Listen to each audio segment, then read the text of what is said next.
എൻ്റെ ഒരു ഗ്രോത്തിൻ്റെ ഒരു ഭാഗം അന്നത്തെ എക്സ്പീരിയൻസുകൾ തന്നെയാണ്. അത് അവരൊരു കളിയായിരുന്നു. അതായത് അതിൻ്റെ റേറ്റും കാര്യങ്ങളും കുറയ്ക്കാനും ഇതിന് മാർക്കറ്റ് ഒന്ന് ഡൗൺ ആക്കാനും നമ്മളെ ഇല്ലാണ്ടാക്കാനും ഒക്കെ ആയിട്ടുള്ള ഒരു സംവിധാനങ്ങളായിരുന്നു. ഈ 12 കണ്ടെയ്നർ വാങ്ങി റിജക്ട് ചെയ്തു. ഈ കണ്ടെയ്നേഴ്സ് അങ്ങനെ തന്നെ നിരത്തിയിട്ടുണ്ട് അവിടെ കംപ്ലീറ്റ് റിജക്റ്റ് ആയിട്ട്. എന്നിട്ട് അവരൊക്കെ ചിരിക്കുകയാണ്. അതായത് ഇതോട് കൂടിയിട്ട് നമ്മൾ വാഷ് ഔട്ടായി എന്നുള്ള ലെവലിൽ, അതായത് നമ്മളെ ഹെൽപ്പ് ചെയ്യാനായിട്ട് ഉള്ളൊരു മൈൻഡ് സെറ്റിൽ ആരും ഞാൻ കണ്ടില്ല അവിടെ. 3rd ക്വാളിറ്റിയും 4th ക്വാളിറ്റിയൊക്കെ എടുത്ത് മാങ്ങി എടുത്തിട്ട് പൾപ്പ് ചെയ്ത് കൊടുക്കുന്ന ഒരാളാണ് ജലാൽ ഭായ് എന്ന് പറഞ്ഞിട്ട്. പുള്ളിയാണ് അന്ന് എൻ്റെ കൂടെ ഉണ്ടായിരുന്നത്. എങ്ങനെയാണ് ഓവർകം ചെയ്തു? പുള്ളിയുടെ ഒരു ഐഡിയയിൽ ഞങ്ങൾ ബറോഡയിൽ പോയിട്ട് പൾപ്പിംഗ് മെഷീൻ കൊണ്ടുവന്നു, ലോക്കലി ഇട്ടിട്ട് അത് പൾപ്പ് ചെയ്ത് നമ്മൾ കംപ്ലീറ്റ് സ്റ്റോർ ചെയ്യുക ചെയ്തിട്ട് ആളോട് വല്ലാത്തൊരു കടുപ്പാടാണ് അതിലുള്ളത്. അപ്പോൾ പുള്ളിയാണ് അത് നമ്മളെ ഹെൽപ്പ് ചെയ്ത് കംപ്ലീറ്റ് നമുക്ക് പൾപ്പ് ചെയ്ത് കയറ്റാനുള്ള ചങ്കുറ്റും ഇതൊക്കെ നമുക്ക് തന്നത്. അതിലും കുറേ പ്രതിസന്ധികൾ വന്നു. ഇപ്പോൾ നമ്മൾ ഫസ്റ്റ് ഡേ നമ്മൾ ചെയ്ത പൾപ്പ് മുഴുവൻ നമ്മൾ ക്യാനിൽ കയറ്റി ഈ ക്യാൻ മുഴുവൻ പൊട്ടുകയാണ് ചെയ്തത്. അതായത് ഫ്രീസ് -20 പോകുമ്പോൾ ആ ക്യാനിന് ക്വാളിറ്റി ഇല്ലാണ്ട് പൊട്ടിപ്പോയി. പിറ്റേ ദിവസം വേറെ ക്വാളിറ്റി ഉള്ളത് കൊണ്ടുവന്ന് നമ്മൾ ഫില്ല് ചെയ്ത് നമ്മൾ സ്റ്റോർ ചെയ്യുക ചെയ്ത്. 1 മാസത്തിനുള്ളിൽ വില ഭയങ്കരമായിട്ട് കയറിപ്പോയി. ആ കയറിയാൽ ഈ പൾപ്പൊക്കെ നമുക്കൊരു 3 ടൈംസ് 4 ടൈംസ് നമുക്ക് റേറ്റിന് വിൽക്കാനായിട്ട് നമുക്ക് സാധിച്ചു.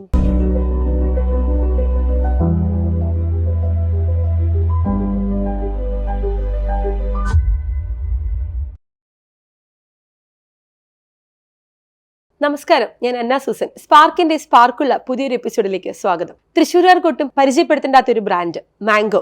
ഇന്ന് സ്പാർക്കിന്റെ ഹോട്ട് സീറ്റിൽ നമ്മുടെ ഗസ്റ്റ് ആയിട്ട് നമുക്ക് കിട്ടിയിരിക്കുന്നത് കിരൺ ചേട്ടനെയാണ്.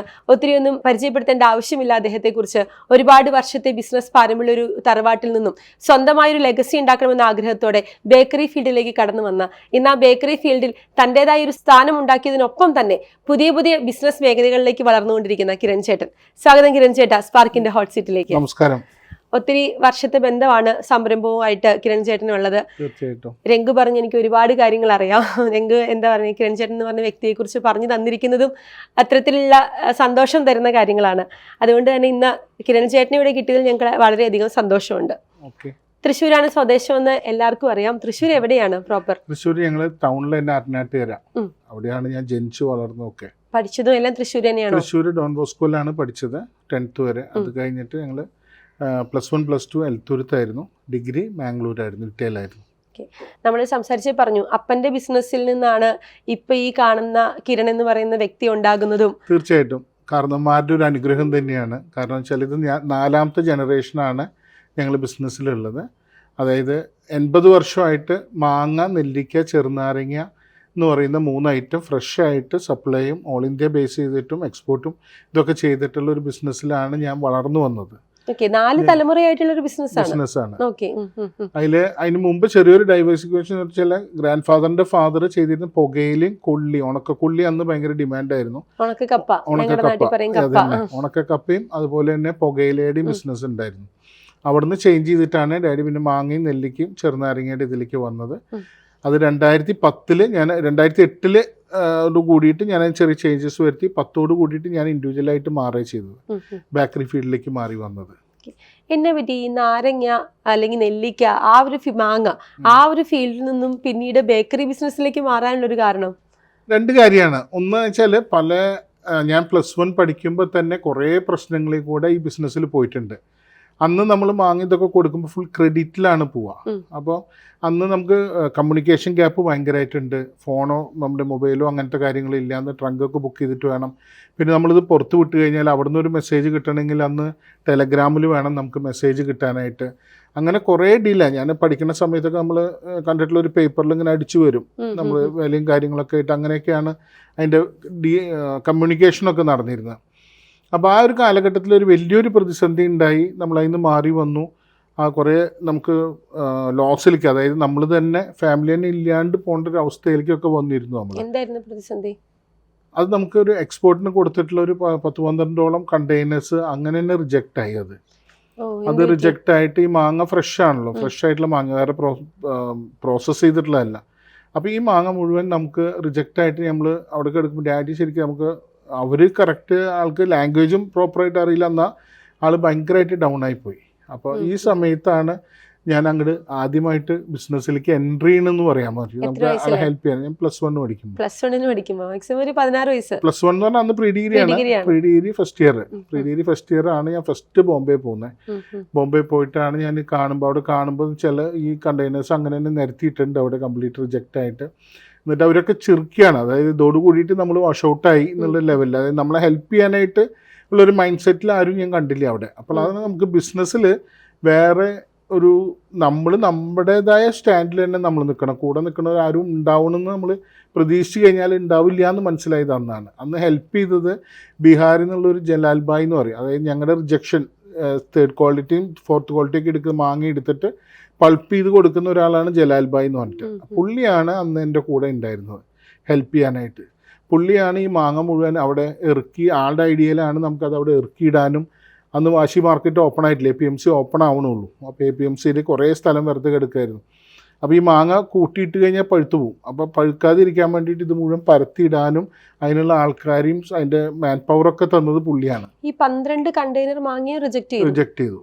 റിജക്റ്റ് ചെയ്തിട്ട് അത് അവരൊരു കളിയായിരുന്നു. അതായത് അതിൻ്റെ റേറ്റും കാര്യങ്ങളും കുറയ്ക്കാനും ഇതിന് മാർക്കറ്റ് ഒന്ന് ഡൗൺ ആക്കാനും നമ്മളെ ഇല്ലാണ്ടാക്കാനും ഒക്കെ ആയിട്ടുള്ളൊരു സംവിധാനങ്ങളായിരുന്നു. എങ്ങനെ ഓവർകം ചെയ്തു? അത് കഴിഞ്ഞിട്ട് ഇത് മുഴുവൻ പരത്തിയിട്ടിട്ട് നമുക്കിത് ആദ്യം നമ്മൾ കമ്മീഷന് കൊടുക്കാനായിട്ട് അവിടെ ലോക്കൽ മാർക്കറ്റിൽ വിൽക്കാൻ നോക്കുമ്പോൾ ഈ കോസ്റ്റ് അന്നും 50 രൂപയുണ്ട് ഏകദേശം മാങ്ങയ്ക്ക്. ഇന്നും മാങ്ങയ്ക്ക് 50 രൂപ തന്നെയാണ്.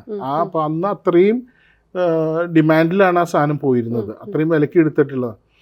പക്ഷെ അത് നമുക്ക് ഭയങ്കര ലോസിലേക്ക് വന്നേനെ. പക്ഷെ അത് മുഴുവൻ നമ്മൾ ഇറക്കിയിട്ടിട്ട് പുള്ളിയുടെ ഒരു ഐഡിയയിൽ ഞങ്ങൾ ബറോഡയിൽ പോയിട്ട് പൾപ്പിംഗ് മെഷീൻ കൊണ്ടുവന്നു, ലോക്കലി ഇട്ടിട്ട് അത് പൾപ്പ് ചെയ്ത് നമ്മൾ കംപ്ലീറ്റ് സ്റ്റോർ ചെയ്യുക ചെയ്ത്, ഡാമേജ് ഇല്ലാതെ കണ്ട് ഇതിനെ പഴുത്ത് നമ്മൾ അതിൻ്റെ മാൻ പവറും അതിൻ്റെ ഹെൽപ്പും, എനിക്ക് ആളോട് വല്ലാത്തൊരു കടുപ്പാടാണ് അതിലുള്ളത്. അപ്പോൾ പുള്ളിയാണ് അത് നമ്മളെ ഹെൽപ്പ് ചെയ്ത് കംപ്ലീറ്റ് നമുക്ക് പൾപ്പ് ചെയ്ത് കയറ്റാനുള്ള ചങ്കുറ്റും ഇതൊക്കെ നമുക്ക് തന്നത്. അതിലും കുറേ പ്രതിസന്ധികൾ വന്നു. ഇപ്പോൾ നമ്മൾ ഫസ്റ്റ് ഡേ നമ്മൾ ചെയ്ത പൾപ്പ് മുഴുവൻ നമ്മൾ ക്യാനിൽ കയറ്റി ഈ ക്യാൻ മുഴുവൻ പൊട്ടേ ചെയ്തത്. അതായത് ഫ്രീസ് -20ലേക്ക് പോകുമ്പോൾ ആ ക്യാനിന് ക്വാളിറ്റി ഇല്ലാണ്ട് പൊട്ടിപ്പോയി.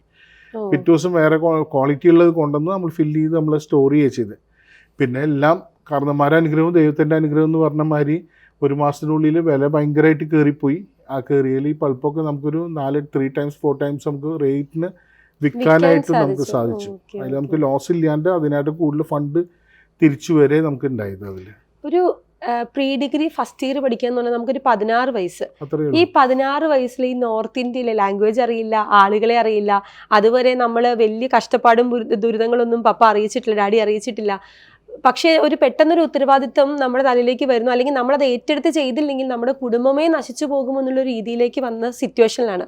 എവിടുന്ന കിട്ടി ഇത്രയും ധൈര്യം? അല്ല, അത് നമുക്ക് എന്തൊരു സിറ്റുവേഷനെയും അപ്പത്തെ നമ്മുടെ ഓരോ മനുഷ്യൻ്റെ ഉള്ളിൽ ഒരു പവറുണ്ട്. അത് നമുക്ക് ഓരോ സിറ്റുവേഷൻസ് വരുമ്പോൾ നമ്മൾ ഓട്ടോമാറ്റിക്കലി നമ്മളത് കയറി വരും. അതെല്ലാവർക്കും ഉണ്ട്. ഇപ്പോൾ നമ്മൾ ഒരു ഭർത്താവ് മരിച്ച സ്ത്രീ നമ്മൾ ഇനി ബിസിനസ് ചെയ്യുമോ താഴ്ന്നു പോവോ എന്നൊക്കെ നമ്മൾ ചിന്തിച്ചിരിക്കും. പക്ഷെ അവരെക്കാട്ടും നന്നായിട്ട് ഭർത്താവുള്ളതിനെക്കാട്ടും നന്നായിട്ട് ഇവർക്ക് ചെയ്യാനായിട്ട് പറ്റും. കുറേ പേരുണ്ട് അതിന്. അതേപോലെ തന്നെയാണ് നമ്മൾ ഒരു സിറ്റുവേഷൻ ഓവർകം ചെയ്യാന്നുള്ളത്. പക്ഷേ ആ ഒരു സിറ്റുവേഷൻ ഓവർകം ചെയ്ത് കഴിഞ്ഞാൽ ലൈഫ് ലോങ് നമുക്ക് അതിനുള്ള വിൽ പവറും അതിനുള്ള തൻ്റെയിടും കാര്യങ്ങളും ബിസിനസ്സിൽ വരാനുള്ള തൻ്റെയിടും കാര്യങ്ങളൊക്കെ നമുക്ക് കിട്ടും.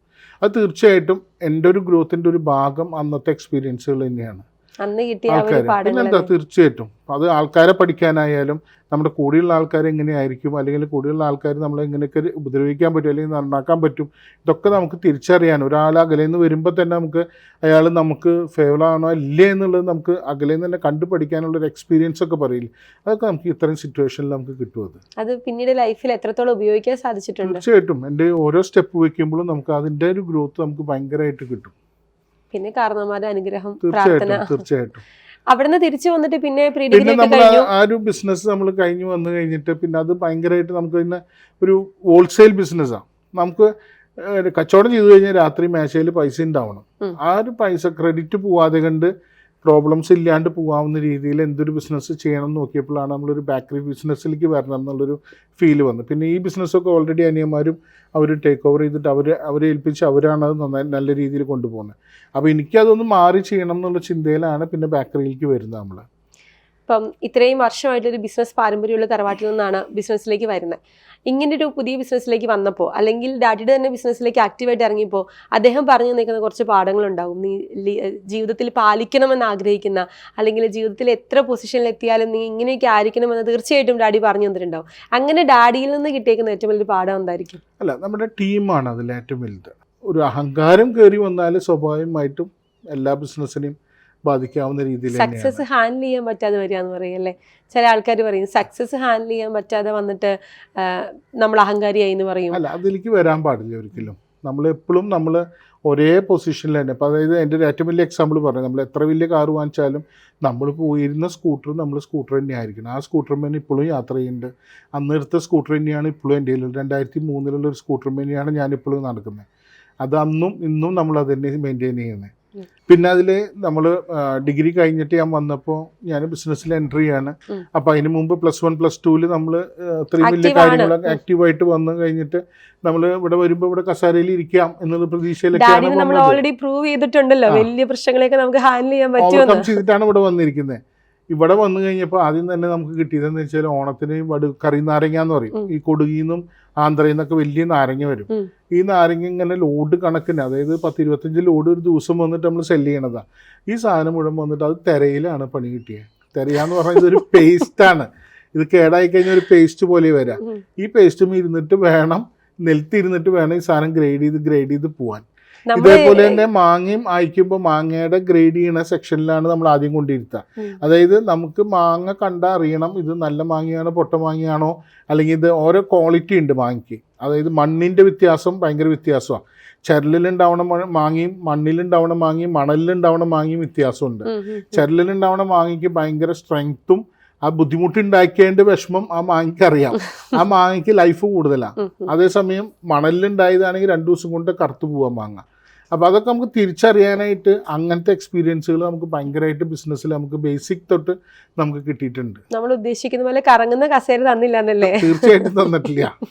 നിലത്തിരുന്നത് തെരഞ്ഞു പിടിച്ച് കണ്ടുപിടിച്ച് എല്ലാം പഠിക്കാൻ പറഞ്ഞു. തീർച്ചയായിട്ടും അത് ആ തിരയുന്ന ആളുകളിൽ വരെ ഡാഡിയോട് കംപ്ലൈൻറ്റ് പറഞ്ഞിട്ടുണ്ട്. എന്തിനാ ഈ ചെക്കനേക്ക് ഇവിടെ കൊണ്ടിരുത്തണേന്ന് ചോദിച്ചിട്ട് ചെന്നാക്ക അവിടെ നിന്ന് പഠിച്ചാൽ മതി, പഠിച്ചിട്ട് വരട്ടെ എന്നുള്ള രീതിയിലാണ് അപ്പനൊക്കെ പറഞ്ഞിരിക്കുന്നത്. പക്ഷെ അത് ഇപ്പം നമ്മൾ തിരിഞ്ഞു നോക്കുമ്പോൾ അതൊക്കെ നമുക്ക് ഭയങ്കര ഒരു എക്സ്പീരിയൻസ് ആണ് നമുക്ക് കിട്ടിയിട്ടുള്ളത്. ലോകത്ത് എവിടെ പോയാലും ഇപ്പം എൻ്റെ മകനോട് ഞാൻ പറയും, അനിയൻ്റെ കടയിൽ പോയിട്ട് മാർക്കറ്റിൽ പോയിട്ട് ഇടയ്ക്ക് 2 ദിവസം 3 ദിവസം ഇരിക്കാൻ പറയും. കാരണം വെച്ചാൽ കാര്യങ്ങൾ പഠിക്കണം എന്നുണ്ടെങ്കിൽ മനുഷ്യനെ പഠിച്ചാലാണ് ഒരു ബിസിനസ് ചെയ്യാൻ പറ്റുക.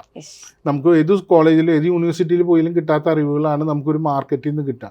അപ്പോൾ അവിടെ പോയിരിക്കാൻ പറഞ്ഞു കഴിഞ്ഞാൽ അവർ അവിടെ പൊട്ട സ്മെല്ലുണ്ടാവും, ചൂടുണ്ടാവും, പൊടിയുണ്ടാവും.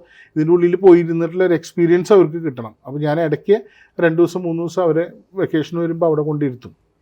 ഈ ഇതിൽ നിന്ന് മാറി, അല്ലെങ്കിൽ നാരങ്ങ കച്ചവടം, മാങ്ങ കച്ചവടം, ഈ പറയുന്ന ഹോൾസെയിൽ ഡിവിഷൻ, എക്സ്പോർട്ട്, ഇത്തരത്തിലുള്ള നോർത്ത് ഇന്ത്യൻ ആളുകളായിട്ടുള്ള കച്ചവടം, ഇതിൽ നിന്നൊക്കെ മാറി നമ്മൾ പിന്നെ ഒരു ബേക്കറി ബ്രാൻഡിലേക്ക് മാറുകയാണ്. ഏത് വർഷമാണ് ഈ ബേക്കറിയിലേക്ക് ഇറങ്ങുന്നത്? 2010. മാംഗോ എന്നാണ് പേരിട്ടത്. നമ്മൾ എല്ലാവരും വിളിച്ചിരുന്നത് മാങ്ങ എന്നാണ്.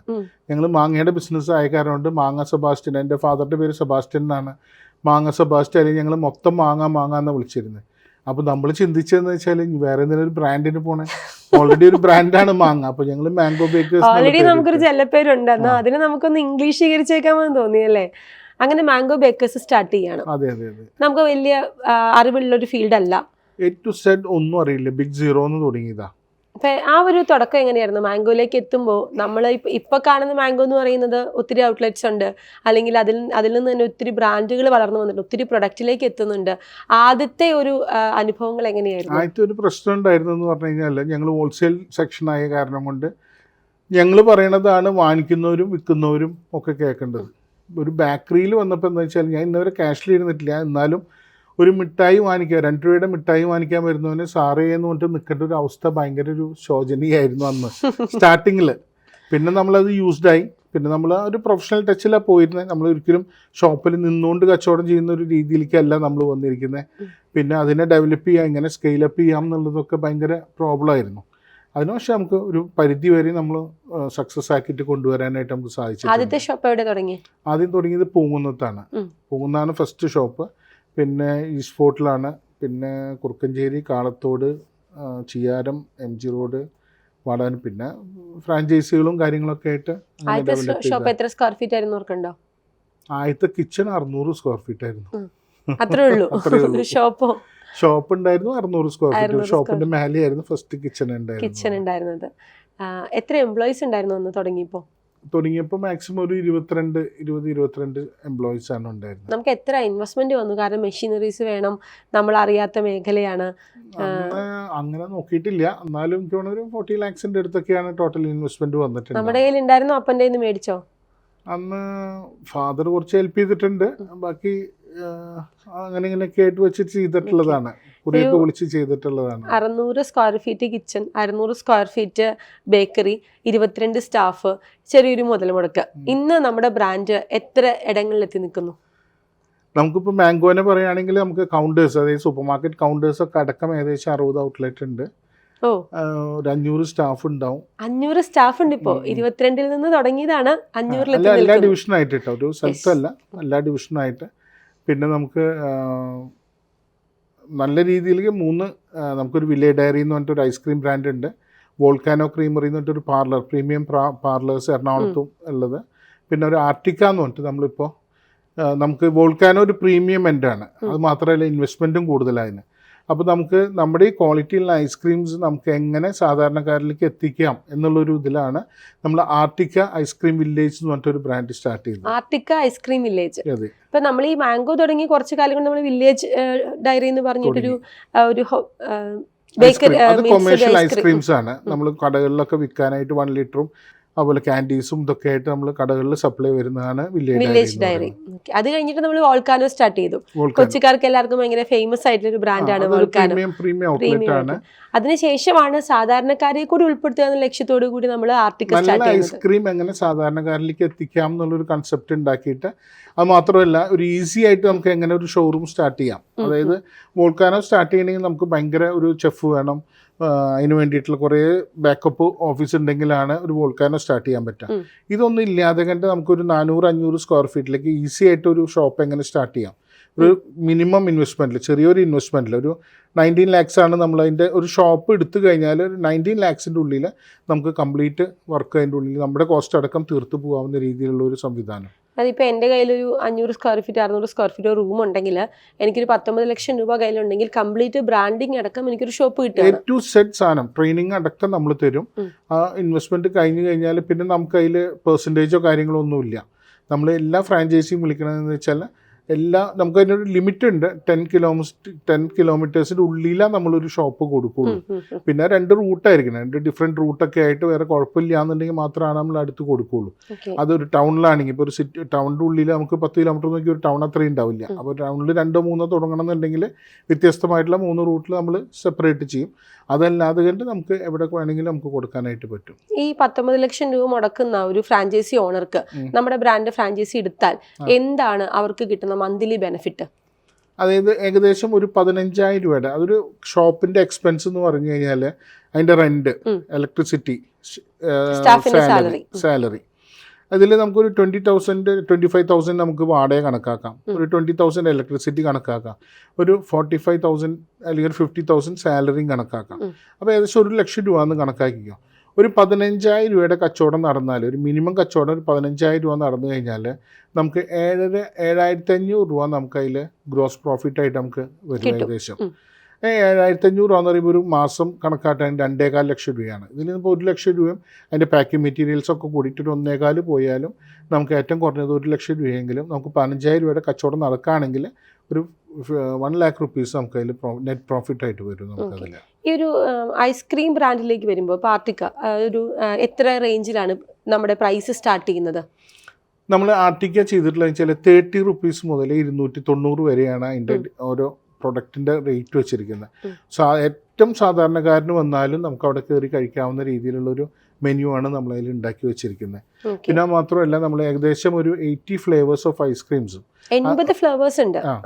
നമ്മൾ ഡിഫറെൻ്റ് ആയിട്ട് ചേഞ്ച് ചെയ്ത് വെക്കാവുന്ന ഫ്ലേവേഴ്സ്, പിന്നെ ഫലൂഡാസ്, ഷേക്സ്, വേഫിൾസ്, അങ്ങനെ വ്യത്യസ്തമായിട്ടുള്ള മെനുവിലാണ് നമ്മൾ ചെയ്തിരിക്കുന്നത്.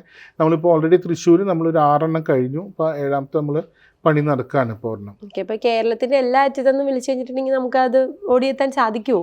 നമുക്കിപ്പോൾ നമ്മൾ പ്ലാൻ ചെയ്യുന്നതെന്ന് വെച്ചാൽ മലപ്പുറം, കോയമ്പത്തൂർ, പാലക്കാട്, തൃശ്ശൂർ, എറണാകുളം, കോട്ടയം, ആലപ്പുഴ ഇത്രയും സ്ഥലത്തേക്കാണ് നമ്മൾ ഫ്രാഞ്ചൈസി കൊടുക്കാനായിട്ട് നമ്മൾ ഉദ്ദേശിക്കുന്നത്. Okay okay.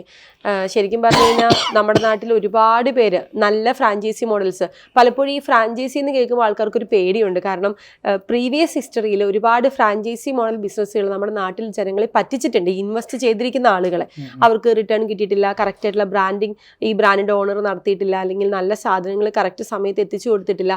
അങ്ങനെ പല രീതിയിൽ ഈ ഫ്രാഞ്ചൈസി എന്ന് പറയുന്ന വാക്ക് ഒരു ഇച്ചിരി പേടിപ്പെടുത്തുന്ന രീതിയിലേക്ക് നമ്മുടെ നാട്ടിലെ ജനങ്ങളെ മാറ്റിയിട്ടുണ്ട്. പക്ഷെ ഇപ്പൊ വീണ്ടും ഇത്തരത്തിലുള്ള നല്ല ബ്രാൻഡുകൾ അതിനുള്ള ഒരു ഓപ്പർച്യൂണിറ്റി ആളുകൾക്ക് ഉണ്ടാക്കി കൊടുക്കുന്നുണ്ട്. ഒരു ആർട്ടിക്ക് നമ്മൾ ചെയ്തിട്ടുള്ള വെച്ചാൽ നമ്മൾ ആദ്യമേ ഫ്രാഞ്ചൈസി വിളിച്ച് കൊടുക്കല്ല ചെയ്ത്, നമുക്ക് അറിയാവുന്ന നമ്മുടെ ഷോപ്പുകളിലും നമ്മുടെ ഡയറക്റ്റും അല്ലാതെ നമുക്ക് അറിയുന്ന കോണ്ടാക്ട്സിൽ തന്നെ നമ്മൾ ഒരു 6 ഷോപ്പ് തുടങ്ങി നമ്മൾ വർക്കൗട്ട് ചെയ്ത് അതിൽ നെഗറ്റീവ് ഉണ്ടാവും, പോസിറ്റീവ് ഉണ്ടാവും, കച്ചവടം ഉള്ളതുണ്ടാവും, ഇല്ലാത്തതൊക്കെ ഉണ്ടാവാം. പക്ഷേ ഒരു ആവറേജ് നമ്മൾ നോക്കിയപ്പോൾ വലിയ കുഴപ്പമില്ലാതെ കണ്ട് പ്രോഫിറ്റിൽ പോകാവുന്ന രീതിയിലേക്കുള്ള ഒരു സെറ്റപ്പ് നമ്മൾ കണ്ടതിൻ്റെ വെളിച്ചത്തിലാണ് നമ്മൾ ഫ്രാഞ്ചൈസി വിളിക്കുന്നത്. പക്ഷെ എന്തൊക്കെ പറഞ്ഞാലും നമുക്ക് ഒരു റിസ്ക് ഉണ്ട് അതിൽ. അതായത് ഷോപ്പിൽ കച്ചവടം നടക്കണം. കച്ചവടം നടക്കാത്തടത്തോളം ഫുഡ് വാക്സ് ഉണ്ടെങ്കിൽ അതിൽ അട്രാക്ട് ചെയ്യാനുള്ള സംവിധാനങ്ങളും കാര്യങ്ങളൊക്കെ വേണം. എന്നാലും നമ്മളൊരു ഷോപ്പ് സെലക്ട് ചെയ്യുമ്പോൾ അതിൻ്റെ വെന്യൂ ആണ്. ഇപ്പോൾ നമ്മൾ 10 പോയിൻറ്റ്സ് ഇടാണെങ്കിൽ ആദ്യത്തെ 6 പോയിൻറ്റ്സും വെന്യൂ തന്നെയാണ്. എവിടെയാണ് ഷോപ്പ് ലൊക്കേറ്റ് ചെയ്യണേ, നമ്മൾ ഏത് കസ്റ്റമേഴ്സിനെയാണ്. നമുക്ക് ഒരു മിഡിൽ ക്ലാസ് കസ്റ്റമേഴ്സും ഒക്കെയാണ്, നമുക്ക് ഹൈ എൻഡ് പ്രൊഡക്റ്റ് ആണെങ്കിൽ കൂടി ഒരു മിഡിൽ ക്ലാസ് കസ്റ്റമേഴ്സും കാര്യങ്ങളുമാണ് സ്പെൻഡിങ് നേച്ചറിൽ അവിടേക്ക് നമ്മൾ പ്രതീക്ഷിക്കുന്നത്. അപ്പോൾ ആ ടൈപ്പ് ഓഫ് ഒരു റെസിഡൻഷ്യൽ ഏരിയ അല്ലെങ്കിൽ അത്രയധികം ആൾക്കാർ വരുന്ന ഏരിയ ഇതൊക്കെ നോക്കിയിട്ട് വേണം നമ്മൾ ഷോപ്പ് എടുക്കാനായിട്ട്. അതിന് ഭയങ്കര ഒരു ഇമ്പോർട്ടൻ്റ് തന്നെയാണ്. വെന്യൂവിന് നമ്മളൊരു 6 പോയിന്റ് കൊടുത്തിട്ടാണ് ബാക്കി 4 പോയിന്റ് ഉള്ളൂ. ബാക്കി 4 പോയിന്റുകളിൽ എന്തൊക്കെ വരും? അതിലിപ്പോൾ നമുക്ക് ഓരോന്ന് നോക്കാം. അപ്പോൾ ഒരു പ്രീമിയം സ്ഥലമാണ്, പാർക്കിംഗ് ഉണ്ടാവാം. പാർക്കിംഗ് ഇപ്പോൾ ഓൾമോസ്റ്റ് എല്ലാവർക്കും മസ്റ്റായി തുടങ്ങിയ ആൾക്കാർക്ക്. അല്ല, അത് ഏതിലായാലും പാർക്കിംഗ് എന്ന് പറഞ്ഞു കഴിഞ്ഞാൽ ലാവിഷായിട്ടുള്ള പാർക്കിംഗ് ഉണ്ടാവാം. അല്ലെങ്കിൽ അതിൻ്റെ അടുത്ത് കുറേ ഷോപ്പുകൾ, ഇപ്പോൾ MNCകൾ പോലത്തെ ഇപ്പം ഫുഡ് ചെയിനായിട്ടുള്ള സ്ഥലങ്ങളായിരിക്കാം. ഇതൊക്കെ അതിൻ്റെ പ്രോഫിറ്റ് ബേസിൽ വരുന്ന ബാങ്ക് ആയിരിക്കാം. നമ്മൾ ലേറ്റ് നൈറ്റാണ് നമുക്ക് ബിസിനസ് വരുന്നത്. ഐസ്ക്രീം എന്ന് പറയുമ്പോൾ ഒരു നൈറ്റ് 8 മണി തൊട്ട് 12 മണി വരെയാണ് അതിൻ്റെ സെയിൽസിൻ്റെ ഏറ്റവും പീക്കിൽ നിൽക്കുന്നത്. വൈകിട്ടൊക്കെ എന്ന് പറഞ്ഞു കഴിഞ്ഞാൽ പകലൊക്കെ വരുന്ന സ്റ്റുഡൻസോ അല്ലെങ്കിൽ അങ്ങനെ വന്നിരുന്ന് വർത്താനം പറഞ്ഞ് ഇങ്ങനെ പോകുന്ന ആളുകളായിട്ട് ഫാമിലീസൊക്കെ വരുന്നത് ആഫ്റ്റർ 7 ആണ്, ഫുഡ് കഴിഞ്ഞിട്ടാണ് വരുന്നത്, നമ്മുടെ ഒരു എക്സ്പീരിയൻസ് അനുസരിച്ചിട്ട്. അപ്പോൾ അതിന് പറ്റിയൊരു ഏരിയ ആയിരിക്കണം, ആൾക്കാർ വരാൻ പറ്റുന്ന ഒരു ഏരിയ ആയിരിക്കണം. അങ്ങനെ റോഡ് ആക്സസ് ഉള്ള സ്ഥലങ്ങളായിരിക്കണം, ട്രാഫിക്കുള്ള സ്ഥലങ്ങളായിരിക്കണം. അതൊക്കെ നോക്കിയിട്ട് വേണം ബാക്കിയുള്ള പോയിന്റ്സുകൾ നമ്മൾ നോക്കാനായിട്ട്. ഇപ്പോൾ ഞാനൊരു ഇൻ്റർവ്യൂ എന്നുള്ള രീതിയിൽ നിന്ന് മാറിയിട്ട് ഇപ്പോൾ നാളെ എൻ്റെ ഫ്രാഞ്ചൈസി എടുക്കാൻ പോകുന്നൊരു വ്യക്തി അല്ലെങ്കിൽ ആ ഒരു ആസ്പെക്റ്റിൽ ചോദിച്ചാൽ, ഇപ്പോൾ നിലവിൽ നമ്മുടെ ആർട്ടിക്കയ്ക്ക് 6 ഷോപ്പുകളുണ്ട്. ഈ 6 ഷോപ്പിൽ മിനിമം 15,000 രൂപ സെയിൽ നടക്കുന്നുണ്ടോ?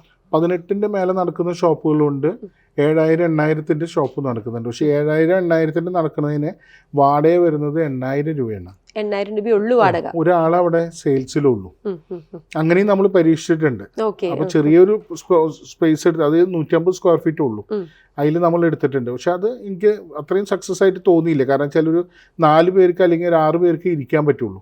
ബാക്കി നമുക്കൊരു 500 സ്ക്വയർ ഫീറ്റ് ആകുമ്പോൾ നമുക്കൊരു 20-22 പേർക്ക് ഇരിക്കാവുന്ന ഒരു സ്പേസ് ഉണ്ട്. ഒരു പാർലർ എന്ന് പറയുമ്പോൾ ഒരു ഫാമിലി വന്നാൽ തന്നെ 8-9 പേരുണ്ടോ. അപ്പോൾ ആ രീതിയിൽ നമ്മൾ നോക്കണം ഇരിക്കാനായിട്ട്. ഒരു 400-500 സ്ക്വയർ ഫീറ്റ് വരെ ഇരിക്കണം. ഓക്കെ. ഈ 19 ലക്ഷം രൂപ മുടക്കിയാൽ ഞാനൊരു ബിൽഡിംഗ് എടുത്തു, ഞാൻ ആ ബിൽഡിംഗ് റോ ആയിട്ടാണ് ഇപ്പോൾ കിരൺ ചേട്ടനെ ഏൽപ്പിക്കുന്നത്. എന്തൊക്കെ കാര്യങ്ങൾ ചെയ്തിട്ടാണ് തിരിച്ചെനിക്ക് നമ്മളതിൽ വെച്ചാൽ നമുക്ക് ഇപ്പോൾ ചില ബിൽഡിങ്ങിന് ഗ്ലാസ് ഉണ്ടാവില്ല, 3 സൈഡും ഗ്ലാസ് ഇടുകയാണെങ്കിൽ എക്സ്പെൻസ് കൂടും. ഞാൻ പറഞ്ഞത് ഒരു ആവറേജ് ഫ്രണ്ടിൽ മാത്രം ഗ്ലാസ് ഇട്ട് ബാക്കി ഇൻറ്റീരിയർ മൊത്തം ചെയ്ത് ചെയറും അതിനൊരു കോമൺ സ്ട്രക്ചർ ഉണ്ട്. നമുക്കൊരു ആർക്കിടെക്റ്റ് ഉണ്ട്. ആ മെഷീനറീസ്, അതിൻ്റെ എല്ലാ സ്കൂപ്പിംഗ് മെഷീൻ, അതുപോലെ അതിൻ്റെ ടേബിൾസ്, ഫ്രീസേഴ്സ്, ഇതൊക്കെ കൂടിയിട്ടാണ് 90 lakhs, ജനറേറ്റർ, ഇതൊക്കെ കൂടിയിട്ടാണ് നമുക്ക് 90 lakhsൻ്റെ ഉള്ളിൽ വരുന്നത്. ഇനി അതിലും വിട്ടിട്ട് അതിൽ കുറേ ഉള്ളൂ, കൂടില്ല. പക്ഷേ ചില ഷോപ്പിനെ വെച്ചാൽ 3 സൈഡും ഗ്ലാസ് ഇടേണ്ടി വരും, ചിലപ്പോൾ മുമ്പിൽ പേവിങ് ടൈൽസ് ഇടേണ്ടി വരും, ചിലപ്പോൾ വെയിലിന് ഷെയ്ഡ് ഇറക്കേണ്ടി വരും. അങ്ങനെയൊക്കെ വരുമ്പോൾ ചിലപ്പോൾ അതിൻ്റെ എക്സ്ട്രാ പൈസകൾ വരും. അത് ഷോപ്പിനെ ഡിപ്പെൻഡ് ചെയ്തിട്ടാണ്. ഒരു നോർമൽ ഒരു ഫ്രണ്ട് ഗ്ലാസ് ഇട്ടിട്ടുള്ള ഒരു ഷോപ്പിനാണ് നമ്മൾ പറയുന്നത്. ഒരു ഫ്രണ്ടിലുള്ളൊരു 12 ഫീറ്റോ അല്ലെങ്കിൽ ഒരു 15 ഫീറ്റ് വിഡ്ത്തിലുള്ള ഒരു ഷോപ്പിനെ നമ്മൾ ഫ്രണ്ടിൽ ഗ്ലാസ് ഇട്ട് നമ്മൾ ബാക്കി ടൈല്, ചെയേഴ്സ്, ടേബിൾസ്, ബാക്കി എല്ലാ ഫിറ്റിങ്സ് അടക്കമാണ് നമുക്ക് ആ കോസ്റ്റ് വരുന്നത്. പലപ്പോഴും പറഞ്ഞു തരുന്നുണ്ട്, നമ്മളൊരു ബിസിനസ്സിലേക്ക് ഇറങ്ങുമ്പോൾ നമുക്ക് ആ ബിസിനസ്സുമായിട്ട് എന്തെങ്കിലും ബന്ധമുണ്ടെങ്കിൽ മാത്രമാണ് നമുക്ക് അതിനകത്ത് വിജയിക്കാൻ പറ്റത്തുള്ളൂ എന്ന് കുറേ ആളുകൾ പറഞ്ഞിട്ടുണ്ട്. ഇപ്പോൾ ഈ ഫ്രാഞ്ചൈസിയിലേക്കൊക്കെ വരുമ്പോൾ ആൾക്കാർ ചോദിക്കാൻ, നിനക്ക് അതുമായിട്ട് എന്തെങ്കിലും ബന്ധമുണ്ടോ, നീ മുന്നേ ചെയ്തിട്ടുണ്ടോ, എന്നാൽ മാത്രം എടുത്താൽ മതി കേട്ടോ. പക്ഷേ കിരൺ ചേട്ടൻ ഓൾറെഡി വേറൊരു ബിസിനസ്സിൽ നിന്നും ഏതൊരു ബിസിനസ്സിലേക്ക് ഡൈവേഴ്സിഫൈ ചെയ്താലും വിജയിക്കാൻ പറ്റുമെന്ന് പ്രൂവ് ചെയ്ത ഒരാളാണ്. അപ്പം ആ രീതിയിൽ ഇപ്പം ഈ ഒരു മേഖലയിൽ ഒരു ഫുഡ് ഇൻഡസ്ട്രി ആയിട്ടോ അല്ലെങ്കിൽ ഒരു ബേക്കറി ഇൻഡസ്ട്രി ആയിട്ടോ ഒരു ബന്ധമില്ലാത്ത ഒരാൾ വന്നാൽ അവർക്ക് എങ്ങനെ സക്സസ് ആവാൻ സാധിക്കും? നമ്മളിതിനെ മിനിമം ഒരു 2 months ട്രെയിനിങ് പറയുന്നുണ്ട്. സ്റ്റാഫിനായാലും അവർക്കായാലും അതിൻ്റെ ഒരു ട്രെയിനിങ് മൊത്തം നമ്മളിപ്പോൾ ഒരു ട്രെയിനിങ് സെൻറ്റർ നമ്മുടെ ഒരു ഷോപ്പ് അതിന് വേണ്ടിയിട്ട് മാത്രം ട്രെയിനേഴ്സിന് വേണ്ടി മാത്രം വെച്ചിരിക്കുകയാണ് ടൗണിലുള്ളത്. അവിടെ വൈകിട്ട് നിർത്തി അവരെ പഠിപ്പിച്ച് എല്ലാ കാര്യങ്ങളും പഠിപ്പിച്ചിട്ട് അതിനൊരു സിസ്റ്റം ഉണ്ട്. നമുക്ക് ആ സിസ്റ്റത്തിലേക്ക് കറക്റ്റ് ചെയ്തിട്ടാണ് നമ്മൾ അവരെ ഏൽപ്പിക്കുന്നത്. ഈ ട്രെയിൻ ചെയ്യാൻ കൊണ്ടുവന്നാക്കാനൊക്കെ മടിയുള്ളവർക്ക് നമുക്ക് നിവൃത്തിയൊന്നുമില്ല, പിന്നെ അവർ അനുഭവിച്ചേ പറ്റൂ. നമ്മളിത് ബേക്കറി തുടങ്ങുമ്പോൾ നമ്മൾ പറയും ഒരു 2 മാസത്തെ ട്രെയിനിങ് നിർബന്ധമാണ് സ്റ്റാഫിന്. കാരണം വെച്ചാൽ എന്നാലാണ് ആ ഒരു ക്വാളിറ്റിയിലേക്ക് വരുള്ളൂ. നമ്മൾ എല്ലാവരിൽ നിന്നും വ്യത്യസ്തമായിട്ട് എന്തെങ്കിലും പോകണമെന്നുണ്ടെങ്കിൽ ആ ഒരു ട്രെയിനിങ് മസ്റ്റാണ് സ്റ്റാഫിന്. അപ്പോൾ ചിലർ ഓണേഴ്സും വന്ന് നിൽക്കും, സ്റ്റാഫും വന്ന് നിൽക്കും. അങ്ങനെ വരുമ്പോൾ കൂടുതൽ സന്തോഷമുള്ളൂ. കാരണം ചില A to Z അവർ പഠിച്ചിട്ടാണ് പോകുന്നത്. ഒരു ബിസിനസ് പഠിച്ചിട്ട് ആ ബിസിനസ്സിലേക്ക് ഇറങ്ങുന്നതും ഒരു ബിസിനസ് ഓക്കെ ഞാൻ തുടങ്ങട്ടെ എന്നിട്ട് ബാക്കിയൊക്കെ ഞാൻ വഴിയെ പഠിച്ചോളാം എന്ന് ചിന്തിക്കുന്ന നമ്മളെ വ്യത്യാസം എന്താ? നമുക്ക് ഓൾറെഡി എനിക്ക് ഈ ഫീൽഡായിട്ട് ഒരു ബന്ധമില്ലാത്ത ഒരാളാണ് ഞാൻ. അതിനുള്ള കൺസൾട്ടൻസ് ഇപ്പം എൻ്റെ കൺസൾട്ടൻറ്റ് US നിന്നാണ്. പുള്ളി നമുക്ക് എല്ലാ ഗൈഡൻസും തരും. ഇൻഗ്രീഡിയൻസ് ലോകത്ത് ഏറ്റവും നല്ല ഇൻഗ്രീഡിയൻസ് എവിടെ കിട്ടാന്നുണ്ടെങ്കിൽ പുള്ളി അത് സോഴ്സ് ചെയ്ത് നമുക്ക് തരും. ഇന്നിപ്പോൾ ഓൺലൈനിൽ കിട്ടുമെന്ന് പറഞ്ഞാലും അതിൻ്റെ ഒരു എക്സ്പീരിയൻസ് ആയിട്ടുള്ളത് പുള്ളി അവരുടെ എക്സ്പീരിയൻസ് എന്ന് പറയുന്നത് അവർ ചെയ്യുന്ന അതുപോലത്തെ ബിഗ് ഷോട്ട്സിനാണ് അവർ ചെയ്തുകൊണ്ടിരിക്കുന്നത്. അപ്പോൾ അതേപോലത്തെ ഒരു കൺസൾട്ടൻറ്റ് നമുക്ക് കിട്ടാന്നുള്ളത് വലിയൊരു ഭാഗ്യമാണ്.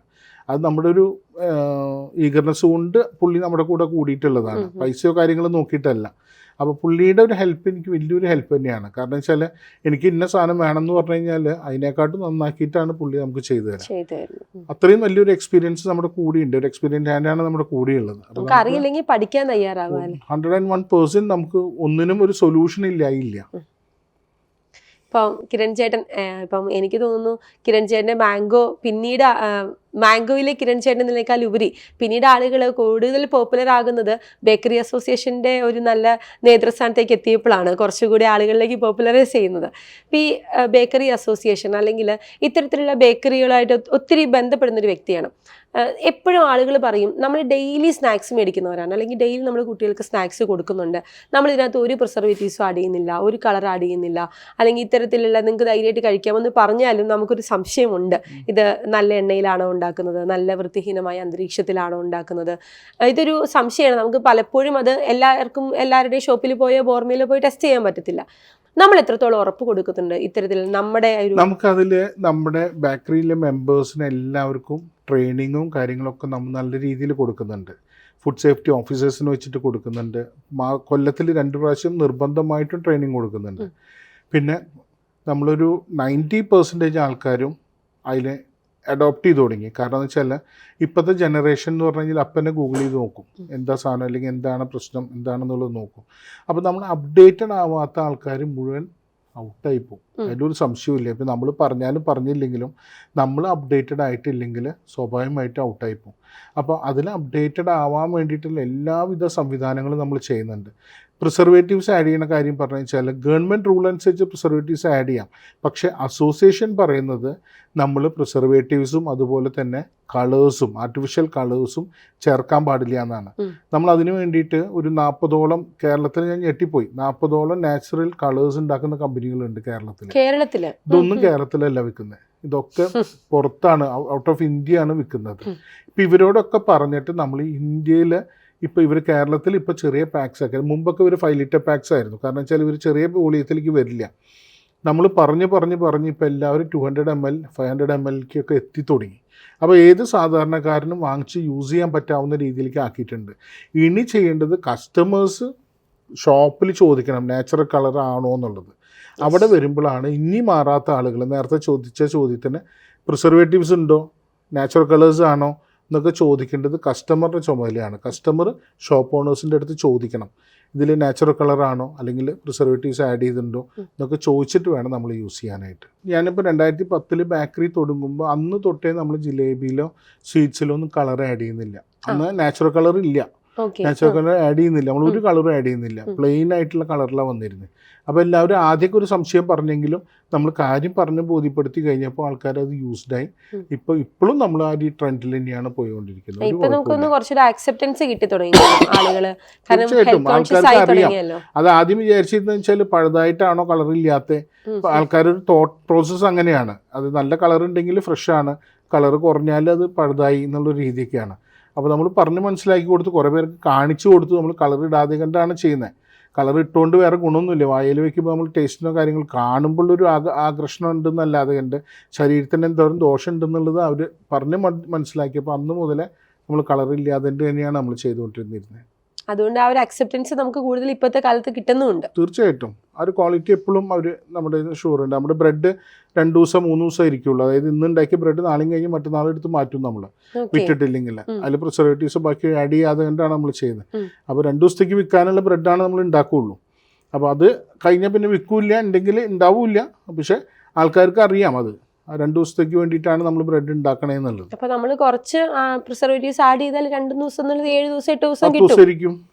പക്ഷെ നമ്മളത് ചെയ്യുന്നില്ല. ഒരു എന്താ പറഞ്ഞേ, ഫുഡ് ഇൻഡസ്ട്രിയിൽ ഭയങ്കരമായിട്ട് എത്തിക്സ് പാലിക്കുക എന്ന് പറയുമല്ലേ? അല്ല, എനിക്ക് നമ്മുടെ മക്കൾക്ക് എന്ത് കൊടുക്കാൻ പറ്റണോ അത്രയും സാധനങ്ങൾ നമ്മൾ ഉണ്ടാക്കിയാൽ മതി. കാരണം വെച്ചാൽ ഇത് പുറത്ത് തേക്കാനുള്ളതാണെങ്കിൽ നമുക്ക് എന്തെങ്കിലും ഉടായ്പ കാണിക്കായിരുന്നു. ഇത് അകത്തേക്ക് പോകാനുള്ളതാണ്. നല്ലൊരു അടുത്തൊരു തലമുറയെ നമ്മൾ നശിപ്പിക്കരുതല്ലോ അല്ലെ? തീർച്ചയായിട്ടും. അതായത് ആരോഗ്യമുള്ള ഒരു ജനത ഉണ്ടെങ്കിലാണ് ഈ ഭക്ഷണം കഴിക്കാൻ ആളുണ്ടാവുള്ളൂ. നമ്മൾ ആരോഗ്യം കെടുത്തി കഴിഞ്ഞിട്ട് പിന്നെ ബേക്കറി കൊണ്ടു നടന്നിട്ട് വല്ല കാര്യം ഉണ്ടാവും, ഒരാളും ഉണ്ടാവില്ല. വളരെയധികം സന്തോഷം. ഒരു 80 വർഷത്തെ പാരമ്പര്യമുള്ള ബിസിനസ്സിൽ നിന്നും അവിടെ നിന്ന് പഠിച്ച പാഠങ്ങൾ ഉൾക്കൊണ്ട് മാംഗോ എന്ന് പറയുന്ന ഒരു ബേക്കറി സ്റ്റാർട്ട് ചെയ്തു. അതിനെ 60ഓളം ഫ്രാഞ്ചൈസികളായിട്ടും സ്വന്തം ബ്രാൻഡുകളായിട്ടും വളർത്തിയെടുത്തു. എഗെയിൻ അവിടെ നിന്ന് വില്ലേജ് ഡയറി എന്ന് പറയുന്ന ഒരു ഐസ്ക്രീം ബ്രാൻഡ് ഉണ്ടാക്കി, വോൾക്കാനോ എന്ന് പറയുന്ന പേസ്ട്രി ഷോപ്പ് ഉണ്ടാക്കി. ഇന്ന് സാധാരണക്കാർക്ക് കൂടെ വേണ്ടിയിട്ട് ഒരു ഓൺട്രപ്രണർഷിപ്പിലേക്ക് ഇറങ്ങുന്നവർക്കും അതുപോലെ തന്നെ സാധാരണക്കാർക്ക് നല്ല ഐസ്ക്രീം കിട്ടുക എന്ന ലക്ഷ്യത്തോടു കൂടി ആർട്ടിക്ക എന്ന് പറയുന്നൊരു ബ്രാൻഡും ഡെവലപ്പ് ചെയ്ത് കൊണ്ടുവന്നുകൊണ്ടിരിക്കുന്നു. കിരൺ ചേട്ടൻ്റെ ആ ഒരു വിഷനും മിഷനും തന്നെയാണ് ഈ ബ്രാൻഡുകളുടെ വളർച്ചയ്ക്ക് പിന്നിലെന്ന് വിശ്വസിക്കാനാണ് ഞങ്ങൾക്ക് ഇഷ്ടം. അപ്പോൾ ഈ ഒരു വളർച്ച ഇനിയും മുന്നോട്ട് ഒരുപാട് കാലം ഉണ്ടാകട്ടെ. ഒരുപാട് പേർക്ക് ഒരു ജീവനോപാധിയായിട്ട് മാറാനും, അല്ലെങ്കിൽ ഒരു 19 ലക്ഷം രൂപ മുടക്കുന്ന, അല്ലെങ്കിൽ നമ്മുടെ ഒരു ഫ്രാഞ്ചൈസി എടുക്കുന്ന ഫ്രാഞ്ചൈസി മുടക്കാൽ ഉപരി ആ നാട്ടിലുള്ള കുറച്ച് പേർക്ക് കൂടി നമ്മൾ ആ സ്ഥാപനത്തിൽ ജോലി കൊടുക്കുകയാണ്, ലോക്കലി ഉള്ള ആളുകൾക്ക്. അപ്പോൾ ഈ ഇന്ന് 500 എംപ്ലോയീസ് എന്ന് പറഞ്ഞത് വളരെ പെട്ടെന്ന് തന്നെ 1500-ലേക്കൊക്കെ എത്താൻ സാധ്യതയുള്ള രീതിയിലേക്കാണ് നമ്മൾ ബിസിനസ്സിനെ വളർത്തിക്കൊണ്ടിരിക്കുന്നത്. അപ്പോൾ എല്ലാവിധ ഭാഗങ്ങളും നേരുന്നു. ഇനി മുന്നോട്ടുള്ള വളർച്ചയിലും ഞങ്ങൾ ഇതുപോലെ തന്നെ കൂടെ ഉണ്ടാകുമെന്ന് വിശ്വസിക്കുന്നു, ആശംസിക്കുന്നു. Thank you. ഓക്കെ, വളരെയധികം സന്തോഷമുള്ളൊരു എപ്പിസോഡ്. എന്നൊക്കെ സ്പാർക്കിന്റെ ഹോട്ട് സീറ്റിൽ തൃശ്ശൂരുകാർ വന്നിട്ടുണ്ടോ ആ വീഡിയോസ് എല്ലാം മലയാളികൾ ഏറ്റെടുത്തിട്ടുണ്ട്. കേരളം അതിനെ ഹൃദയം കൊണ്ട് സ്വീകരിച്ചിട്ടുണ്ട്. കിരൺ ചേട്ടൻ്റെ സ്റ്റോറിയും അതുപോലെ തന്നെ ഏറ്റെടുക്കുമെന്ന് വിശ്വസിച്ചുകൊണ്ട് തന്നെ ഈ എപ്പിസോഡ് വൈൻഡപ്പ് ചെയ്യാണ്. Thank you so much.